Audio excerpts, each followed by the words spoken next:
Hello friends, आपल्या सर्वांची आवडती मालिका लपंडाव या मालिकेच्या आजच्या शनिवार 28 मार्चच्या एपिसोडमध्ये एक धमाकेदार ट्विस्ट आलाय, ज्याची वाट आपण मागील अनेक महिन्यांपासून पाहत होतो.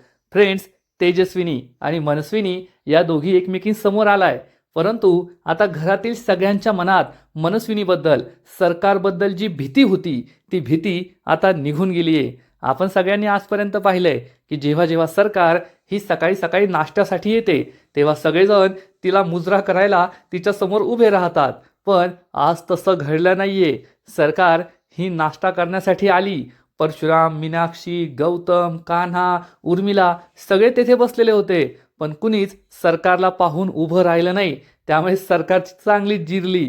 पण जेव्हा खरी तेजस्विनी कामत तिच्या खऱ्या रूपात सगळ्यांसमोर आली तेव्हा मात्र सगळे तिच्यासाठी उभे राहिले आणि हे पाहून सरकारचा खूप जळफळाट झालाय. आणि मग सखीने सरकार आणि तेजस्विनीला एकच प्रश्न विचारायचं ठरवलंय आणि या प्रश्नाचं उत्तर जे कोणी देईल ती खरी तेजस्विनी कामत, असं सखीने सांगितलंय. मग आता या प्रश्नाचं उत्तर कोण देईल हे पाहणं खूप इंटरेस्टिंग असणार आहे. मग हे सगळं घडलं तरी कसं हे जाणून घेण्यासाठी हा व्हिडिओ शेवटपर्यंत नक्की पहा. फ्रेंड्स, आजच्या एपिसोडच्या सुरुवातीलाच कान्हा आणि राजलक्ष्मी हे दोघे एकाच गाडीतून प्रवास करत असतात आणि कान्हाने राजलक्ष्मीला मनस्विनी आणि तेजस्विनी हे सगळं सत्य सांगितलेलं असतं. त्यामुळे राजलक्ष्मीला सुद्धा जबर धक्काच बसतो आणि राजलक्ष्मी विचारते, याचा अर्थ तेजस्विनीची 2 रूपं आहेत का? कान्हा सांगतो, हो मा, तेजस्विनीची 2 रूपं आहेत.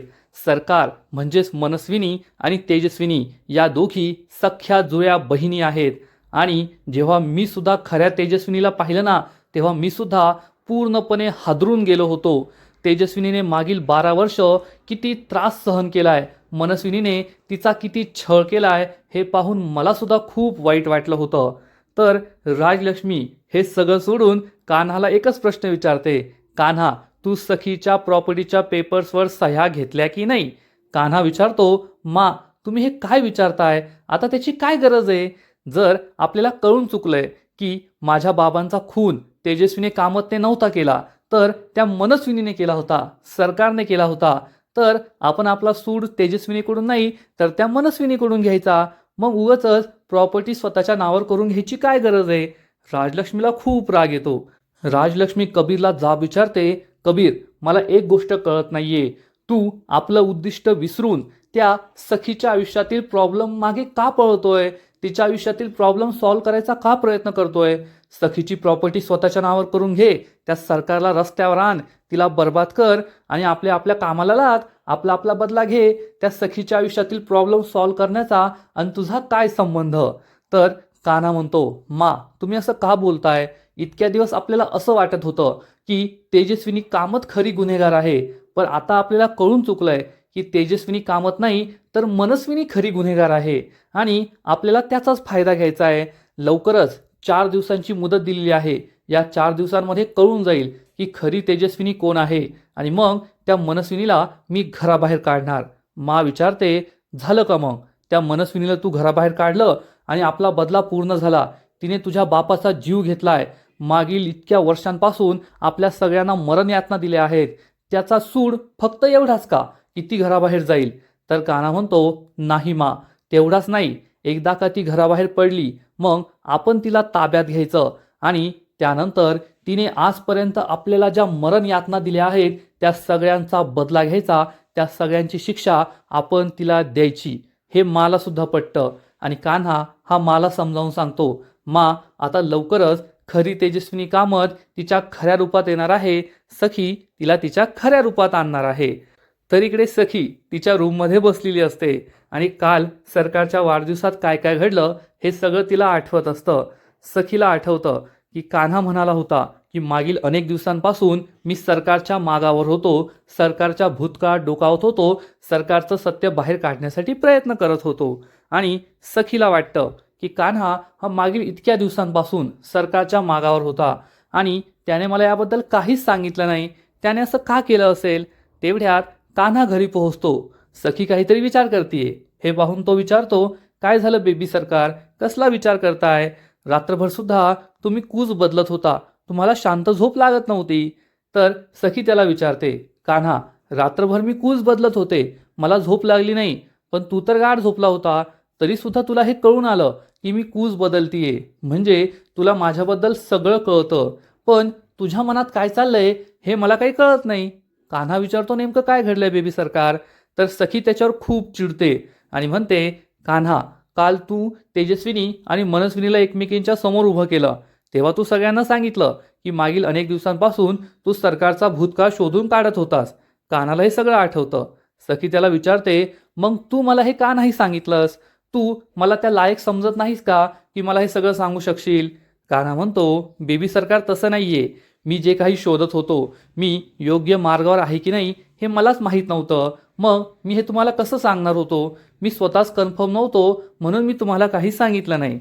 तर सखी म्हणते, कान्हा, तू मागील इतक्या महिन्यांपासून माझ्याबरोबर राहतोय, तुला मी कळली की नाही काय माहीत, परंतु मला या जगाचे छक्के पंजे कळत नाही. मी या जगाला सरळ मार्गाने पाहते आणि जग हे तसंच चालतं असं मलाही वाटतं. त्यामुळे मी तुझ्यावर पूर्ण विश्वास टाकलाय. आजपर्यंत मी तुझ्यावर कधीही अविश्वास दाखवला नाही. लग्नानंतर सुरुवातीला मला असं वाटत होतं की तू सरकारचं पपेट आहे, सरकारने सांगितल्यामुळे तू माझ्याशी लग्न केलंय, म्हणून मी तुझ्यावर खूप चिडले होते, तुझ्यावर अविश्वास दाखवला होता. पण तुझ्याबरोबर राहून मला समजलं की तू तसा नाहीये, तू खरा माणूस आहेस. आणि मग मी हळूहळू तुझ्या प्रेमात पडले आणि आता मी एकही क्षण तुझ्यापासून दूर नाही राहू शकत. मी तुला माझ्याबद्दल सगळं काही सांगितलंय, पण तू मात्र तुझ्या मनातलं मला कधीच सांगत नाही. तू मला त्या लायक समजत नाहीस का? हे ऐकून कान्हाला वाईट वाटतं. सखी म्हणते, मागील अनेक दिवस तू मला माझ्या भूतकाळाविषयी विचारत होता, माझं आणि सरकारचं नातं कसं आहे. जेव्हा 12 वर्षांपूर्वी सरकारचं वागणं बदललं, त्याच्या आधी त्यांचं वागणं कसं होतं आणि त्यानंतर त्यांचं वागणं कसं होतं याबद्दल तू मला विचारलं. माझ्या बाबांबद्दल तू मला विचारलं, माझ्या बालपणाबद्दल विचारलं. हे सगळं मी तुला सांगितलं. त्या दिवशी आपण दोघं एक कोडं सोडत होतो, ते कोडं सोडवण्यास सुद्धा मी तुला मदत केली, पण तू मला मात्र याबद्दल काहीच सांगितलं नाही. तू तुझ्या मनातलं माझ्याशी कधीच शेअर करत नाही. असं म्हणून सखी खूप नाराज होते. तेव्हा कान्हा हा सखीला खाली बसवतो आणि म्हणतो, बेबी सरकार, तुम्ही शांत व्हा. तुम्ही असं का बोलताय की मी तुम्हाला काहीच सांगत नाही, आपण दोघे एकत्र काहीच करत नाही. आजपर्यंत आपण दोघांनी एकत्र अनेक गोष्टी केल्या आहेत. तुम्हाला आठवतं का, जेव्हा आपण चाळीत राहायचो तेव्हा आपण एकत्र पतंग उडवला होता? सखीला हे आठवतं. कान्हा पुढे सांगतो, चाळीतील लोकांना पाणी भरण्याची गरज होती, तेव्हा आपण दोघांनी मिळून चाळीतील माणसांना पाणी भरून दिलं होतं. त्यानंतर मकर संक्रांतीच्या दिवशी मी तुम्हाला हातात उचलून वरती पूजेला घेऊन गेलो होतो. आपण दोघांनी एकत्र पूजा केली होती. रात्री आपण एकत्र आईस्क्रीम सुद्धा खाल्लंय. म्हणजे आपण दोघांनी एकत्र अनेक गोष्टी केल्या आहेत. आणि ही जे सरकार आणि मनस्विनीचा प्रकरण आहे ना, यात मी शुअर नव्हतो की मी योग्य मार्गावर आहे की नाही, त्यामुळे मी तुम्हाला काही जास्त सांगितलं नाही. कान्हा हा इतकं भरभरून बोलतोय हे पाहून सखी त्याला विचारते, खरंच किती भरभरून बोलतोस तू? आणि जेव्हा असं बोलतो ना तेव्हा खूप क्यूट दिसतो, खूप छान दिसतो. आणि कान्हा हा सखीला म्हणतो, खरंय, आणि मी जेव्हा भरभरून बोलत नाही तेव्हा तुम्हाला काय वाटतं? तेव्हा काय मी तुमच्या मानगुटीवर बसणार आहे की काय? सखी खूप चिडते आणि कान्हाचा गळाच पकडते आणि म्हणते, तू माझी चेष्टा करतोय ना? माझी चेष्टा केली मला बिलकुल आवडत नाही. आणि कान्हाला सखी मारते, त्याच्यावर रुसल्याचं नाटक करते. त्यामुळे कान्हा खूप खुश होतो आणि म्हणतो, बेबी सरकार, जेव्हा तुम्ही अशा रुसताना तेव्हा खूप क्यूट दिसता. आणि सखी म्हणते, हे तरी खरं बोलतोय ना की मनात काहीतरी लपवतोय आणि मला सांगत नाहीये? तर कान्हा म्हणतो, नाही नाही, असं काहीच नाहीये. कान्हा म्हणतो, तुमचा माझ्यावर विश्वास नाहीये ना? तर सखी घाबरते आणि म्हणते, नाही कान्हा, असं काहीच नाहीये. तू माझ्यासाठी खूप महत्त्वाचा आहे आणि तुझ्याशिवाय मी एक क्षणही राहू शकत नाही. फक्त मला एवढंच वाटतं की तुझ्या आयुष्यात जे काही आहे, जे काही घडतंय त्याबद्दल तुम्हाला सांगायला हवं. चल, मी आता तेजस्विनीकडे जाते, त्यांना त्यांच्या खऱ्या रूपात आणायला. असं म्हणून सखी तेथून निघून जाते. कान्हाला मात्र खूप वाईट वाटतं, तो दुःखी होतो. सखी खरंच किती खरी आहे, निर्मळ मनाची आहे, पण मी मात्र तिला दुखावतोय. मी माझ्याबद्दलचं सत्य तिला अजूनही सांगितलेलं नाहीये, तिच्यापासून खूप साऱ्या गोष्टी लपवल्यात. हा विचार करून कान्हा दुःखी होतो, त्याला वाईट वाटतं. आणि इकडे सखी खऱ्या तेजस्विनीला घेऊन चक्क बाथरूममध्ये येते. तेजस्विनी घाबरलेली असते की आता सखी माझ्यावर काय करणार आहे. सखी तिला समजावून सांगते, तुम्ही घाबरू नका, मी तुम्हाला येथे आणलंय कारण मागील 12 वर्षांपासून तुम्ही स्वतःची काळजी घेतली नाहीये, अंघोळसुद्धा केलेली नाहीये आणि तुम्हाला जर तुमच्या खऱ्या रूपात यायचं असेल तर येथे यावंच लागेल. आणि तेजस्विनी सखीला विचारते, आता जशी लहानपणी मी तुला आंघोळ घालायची तशीच तू सुद्धा मला आंघोळ घालणार आहेस का? सखी म्हणते, मी अजून शुअर नाहीये की तुम्हीच माझ्या आई आहात की नाही, म्हणून मी तुम्हाला आई नाही म्हणणार, पण मी तुम्हाला मावशी म्हणू का? तर तेजस्विनी म्हणते, म्हण, तुम्हाला आई म्हण किंवा मावशी म्हण, मला काहीच फरक पडत नाही, कारण भावना महत्त्वाची असते, शब्द महत्त्वाचे नसतात. सखी खूप इमोशनल होते आणि म्हणते, चला आता मी तुमचं रूप बदलते आणि तुम्ही खरंच खूप छान दिसाल. त्यानंतर सखी ही चक्क तेजस्विनीचं रूप बदलायचं ठरवते. तसंही 12 वर्षांपासून या सरकारने या खऱ्या तेजस्विनीला अंघोळही करू दिली नाहीये असंच वाटतंय आणि या तेजस्विनीचं हे रूप पाहून प्रेक्षकांना सुद्धा कंटाळा आलाय. त्यामुळे तिचं नवीन लुक पाहायला सगळेच नक्कीच उत्सुक असतील. फ्रेंड्स, हा सीन खरंच खूप इमोशनल आहे. बाळ लहान असलं की त्याची आई त्याला अंघोळ घालते आणि आई आणि बाळासाठी हा खरंच एक सोहळा असतो, त्यांच्या प्रेमाचं प्रतीक असतं. आणि आज सखीला आपल्या आईबद्दल तेच करण्याची संधी मिळाली आहे. तेजस्विनी मागील 12 वर्षांपासून त्या कालकोठडीत होती, त्रास सहन करत होती, मरण यातना सोसत होती आणि यामुळेच तिचे खूप हाल झाले आहेत. आज तिचीच मुलगी तिला पुन्हा एकदा त्या रूपात परत आणतीये आणि मग सखी ही आपल्या आईजवळ बसते. आई बापाचे पाय धुण्यापेक्षा मोठं पुण्य दुसरं कोणतं असू शकतं? सगळ्यात आधी सखी ही तेजस्विनीचे पायावर पाणी टाकते, मग स्क्रबने तिचे पाय धुवून काढते. बॅकग्राऊंडमध्ये हे आई तू भासे ठाई ठाई हे गाणं सुरू असतं आणि सखी आणि तेजस्विनी या दोघींच्या डोळ्यांमध्ये आनंदाश्रू असतात.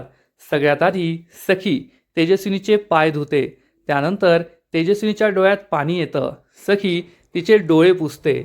सखी तेजस्विनीचा हात पाहते तर तिच्या हातावर जखम झालेली असते, कारण मनस्विनीने तिच्या याच हातावर आपला पाय ठेवलेला असतो आणि रगडलेला असतो, त्यामुळे या हातातून रक्त येत असतं, जखम झालेली असते. तेजस्विनीच्या हातावरची ही जखम पाहून सखीला खूप वाईट वाटतं आणि सखीच्या सुद्धा डोळ्यात पाणी येतं. तेव्हा तेजस्विनी सखीचे डोळे पुसते आणि बॅकग्राऊंडमध्ये एक खूपच इमोशनल असं गाणं सुरू असतं. हा सीन पाहताना तुमच्यासुद्धा डोळ्यात पाणी येईल यात शंका नाही. सखी तेजस्विनीचे हात धुवून देते, त्यानंतर तेजस्विनीचे केससुद्धा खूप खराब झालेले असतात. सखी तिचे केससुद्धा धुवून देत असते आणि हे सगळं करत असताना सखी आणि तेजस्विनी या दोघींच्या डोळ्यात पाणी असतं. अजूनही सखीने तेजस्विनीला आपलं आई मानलं नाहीये, पण मनातून कोठेतरी तिला ही जाणीव झालीये की हीच माझी खरी आई आहे. कारण सरकारचं वागणं तर कालपासून बदललंय, ती सखीला सखी बाळा म्हणते, पण हे सगळं वागणं नाटकी आहे, खोटारडं आहे, हे सगळ्यांना कळतंय. पण तेजस्विनीच्या वागण्यामध्ये काहीही खोटेपणा नाहीये, आहे तर फक्त प्रेम. इतक्या वर्षानंतर आपल्या मुलीला भेटल्याची जाणीव आणि या प्रेमातूनच तिच्या डोळ्यातून हे पाणी वाहतंय आणि सखीच्या डोळ्यात सुद्धा पाणी आलेलं असतं. आणि सखी तेजस्विनीला अंघोळ घालत असते, तिला पुन्हा एकदा तिच्या जुन्या रूपात आणण्यासाठी प्रयत्न करत असते. आणि आज माझी मुलगी माझ्यासाठी एवढं सगळं काही करते हे पाहून तेजस्विनीला सुद्धा आनंद होतो. मागील 12 वर्षांपासून ती सरकारच्या कालकोठडीत होती. या कालकोठडीतून आपली कधी सुटका होईल, आपण पुन्हा एकदा सखीला भेटू शकू, आपल्या कुटुंबाला भेटू शकू, असं सुद्धा तेजस्विनीला वाटत नव्हतं.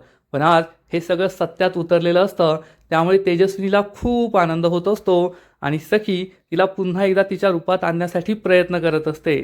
फ्रेंड्स, खरंच हा सीन खूप भारी आहे. या सीनमध्ये कोणतेच डायलॉग नाहीये, ना सखी काही बोलते ना तेजस्विनी काही बोलते.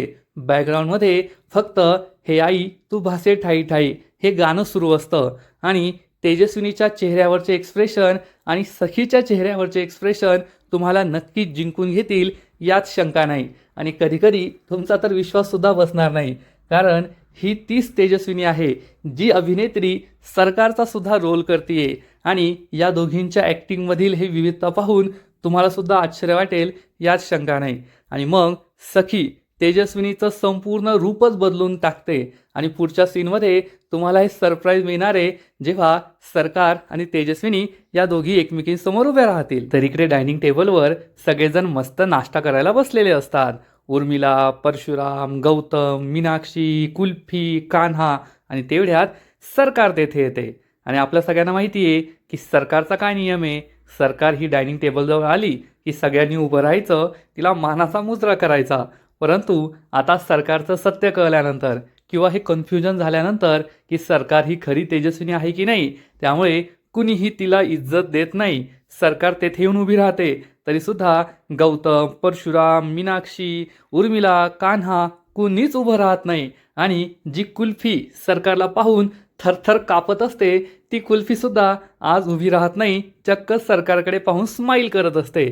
त्यामुळे सरकारला जबर धक्काच बसतो.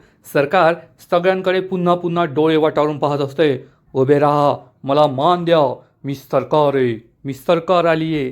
परंतु कुणीच तिला भीक घालत नाही, कुणीच उभं राहत नाही. सरकारचा चांगलाच पोपट होतो आणि कान्हाला हे समजतं. कान्हा सरकारला म्हणतो, सरकार तुमची काय अपेक्षा होती? आम्ही सगळ्यांनी उभं राहायचं, तुम्हाला मान द्यायचा. आता नाही भेटणार मान. आता सगळ्यांना कळलंय की तुम्ही खरी सरकार नाहीये, खरी तेजस्विनी नाहीये.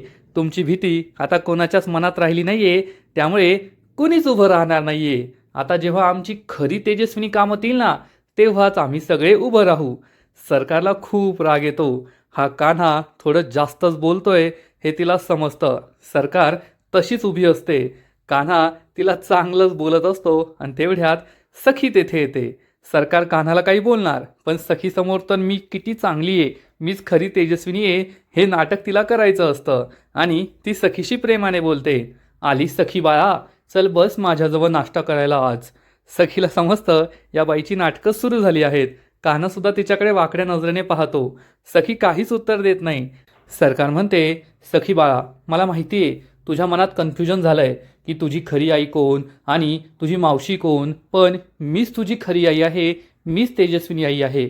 मला माहिती आहे ती मनस्विनी ना तुझ्याशी नाटक करत असेल, तुझ्याशी प्रेमाप्रेमाने वागत असेल, डोळ्यातून अश्रू काढत असेल, रडत असेल, पण तू तिच्यावर विश्वास ठेवू नको, तिच्या खोट्या वागण्याला भुलू नको. मला आहे ना अशी खोटी खोटी ॲक्टिंग नाही करता येत की माझं तुझ्यावर खूप प्रेम आहे, असं तसं असं म्हणून सरकार ही जागेवर बसते. तर कान्हा लगेच म्हणतो, याचा अर्थ तुम्हाला काय म्हणायचं आहे? याच्या आधी काय तुम्ही ॲक्टिंग करत होता काय सखीशी वाईट वागण्याची? सरकार खूप चिडते आणि कान्हा म्हणतो, सगळेजण थोडे थांबा, अजून खऱ्या तेजस्विनी येणार आहेत येथे नाश्ता करण्यासाठी. सरकारला खूप राग येतो. सरकार चिडून म्हणते, ती घाणेरडी बाई येणार आहे की इथं? तिच्या अंगाचा किती घाणेरडा वास येतो आणि ती आपल्याबरोबर बसून या डायनिंग टेबलवर नाश्ता करणार. तिला इथे बिलकुल बोलवायचं नाही. आणि तेवढ्यात खरी तेजस्विनी कामत तेथे येते आणि तिचा संपूर्ण लुक बदललेला असतो. कालपर्यंत किंवा आज सकाळपर्यंत 12 वर्षांपासून ज्या तेजस्विनीने अंघोळच केली नव्हती, तिची पूर्ण रयास गेली होती, त्या तेजस्विनीचं खरं रूप समोर आलेलं असतं. तिने सुंदर साडी नेसलेली असते आणि अंघोळ केलेली असते. केस चांगले विंचरलेले असतात. ती खूप सुंदर दिसत असते आणि खऱ्या तेजस्विनीला पाहून सगळ्यांनाच आश्चर्य वाटतं आणि सगळ्यात मोठा धक्का बसतो सरकारला. तेजस्विनी तिच्या खऱ्या रूपात आली आहे आणि आपल्यापेक्षा जास्त सुंदर दिसतीये हे पाहून सरकारचा खूप जळफाट होतो. तर कान्हा आणि सखी मात्र खुश असतात.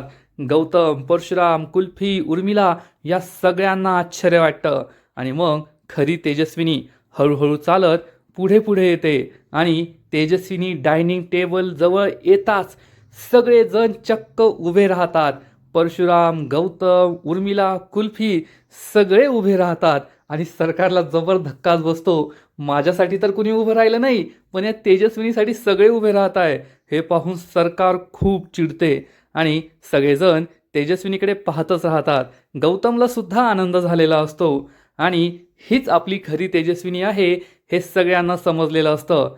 परशुराम सुद्धा खूप खुश होतो आणि तेजस्विनी वहिनी ये ना असं म्हणून तो तेजस्विनीला चक्क स्वतःच्या जागेवर बसायला सांगतो. तर कान्हा म्हणतो, नाही परशुराम काका, तुमच्या जागेवर नाही, तर या खऱ्या तेजस्विनी कामत आहेत या सरकार समोर बसतील. सरकारला खूप राग येतो, पण तेजस्विनीमध्ये अजून तेवढा कॉन्फिडन्स आलेला नसतो. तेजस्विनी ही घाबरतच असते सरकारच्या त्या नजरेला, तिच्या मोठ्या मोठ्या डोळ्यांना, आणि सरकार तिला घाबरवण्याचा पूर्ण प्रयत्न करत असते. पण आता तेजस्विनीच्या मागे कान्हा खंबीरपणे उभा आहे, त्यामुळे तिला घाबरण्याची गरज नाही आहे. कान्हा तेजस्विनीला सरकारसमोर बसायला सांगतो. तेजस्विनी सरकारसमोर बसते आणि मग बाकीची सगळी माणसंसुद्धा बसतात. सगळेजण हे तेजस्विनीकडेच पाहत असतात आणि तेजस्विनी तिच्या जुन्या रूपात आली आहे म्हणून सगळ्यांना खूप आनंद झालेला असतो. कुल्फी तेजस्विनीजवळ असते. तेजस्विनी तिला पाहते, तिच्या गालावर प्रेमाने हात ठेवते आणि म्हणते, कुल्फी बाळा, खरंच किती गोड दिसतेस तू. तुला माहिती आहे का, तुझं हे जे नाव आहे ना कुल्फी, ते मीच सजेस्ट केलं होतं, कारण तेव्हा तू खूप गोंडस, खूप क्यूट दिसायची, अगदी कुल्फीसारखी गोड गोड. आणि कुल्फी सांगते, हो, मला माझ्या डॅडने सांगितलंय की माझं नाव तुम्हीच सजेस्ट केलं होतं. हे ऐकून सगळे हसू लागतात, स्माईल करतात.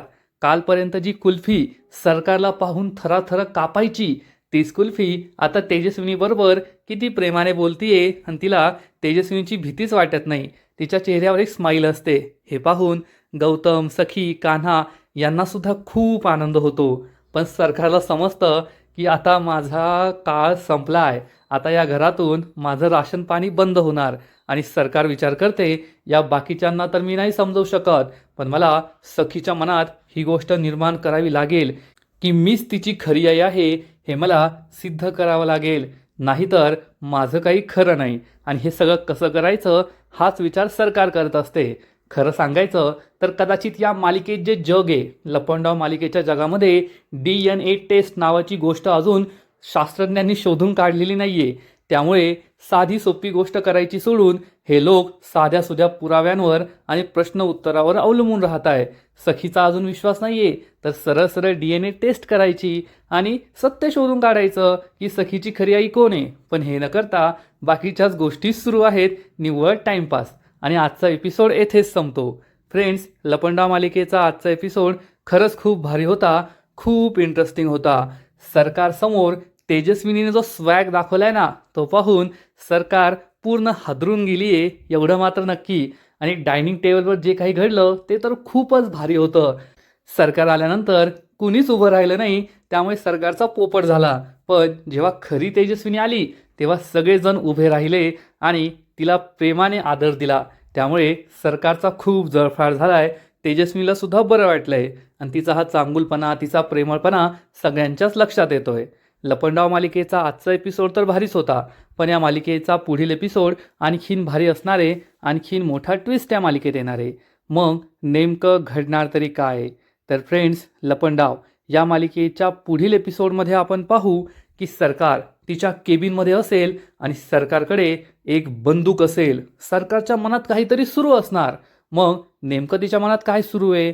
तर कदाचित सरकारने हा प्लॅन बनवला असेल की जर मी माझं सत्य सगळ्यांसमोर नाही आणू शकले, की मी खरी तेजस्विनी आहे हे सिद्ध नाही करू शकले, तर वेळेवर मोठी दंगल घडवायची आणि खऱ्या तेजस्विनीला मारायचं, असं कदाचित सरकारने ठरवलेलं असू शकतं. तिचा काय प्लॅन आहे हे तर आपल्या पुढील एपिसोडमध्येच कळेल.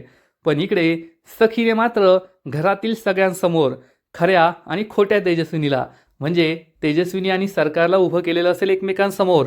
आणि सखी म्हणेल, आज आत्ता ताबडतोब येथे फैसला होणार की खरी तेजस्विनी कोण आहे. मी तुम्हाला दोघींना एकच प्रश्न विचारणार आणि त्या प्रश्नाचं उत्तर जे कुणी देईल ती खरी तेजस्विनी कामत असेल. सरकार आणि तेजस्विनी चांगल्याच घाबरतील. मग सखीने असा कोणता प्रश्न शोधून काढलाय हे पाहणं खूप इंटरेस्टिंग असणार आहे.